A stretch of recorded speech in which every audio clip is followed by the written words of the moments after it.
যারা চান না আপনার ফেসবুক আইডিটা একাধিক মোবাইলে অ্যাড থাকুক, ভিডিওটা তাদের জন্য। প্রথম ফেসবুকে যাবেন, তারপরে পাসওয়ার্ড অ্যান্ড সিকিউরিটিতে যাবেন, তারপরে আবার পাসওয়ার্ড অ্যান্ড সিকিউরিটিতে যাবেন, তারপরে where you are login in,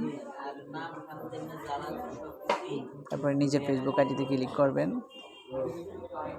এবং দেখবেন একাধিক আইডিতে আমার ফেসবুকটা লগ ইন আছে। দেখেন আমি সবগুলা দেখে দেখে যেটা আমার ভালো লাগে, যেটাতে আমি রাখবো আমার আইডিটা, সেটা বাদে আমি সবগুলো আইডি থেকে রিমুভ করার চেষ্টা করছি।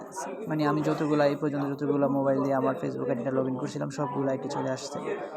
আমি চাই না আমার ফেসবুক আইডিটা কারো মোবাইলে লগ ইন অথবা অ্যাড থাকুক, সেজন্য আমি সবগুলো আইডি থেকেই আমার ফেসবুক আইডিটারে লগ আউট করতে চাই।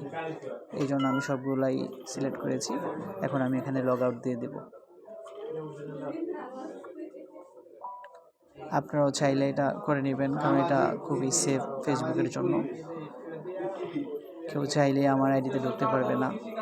এখন আমি সবগুলো মোবাইল থেকেই আমার আইডিটা লগ আউট হয়ে গেল, শুধু আমারটা ছাড়া।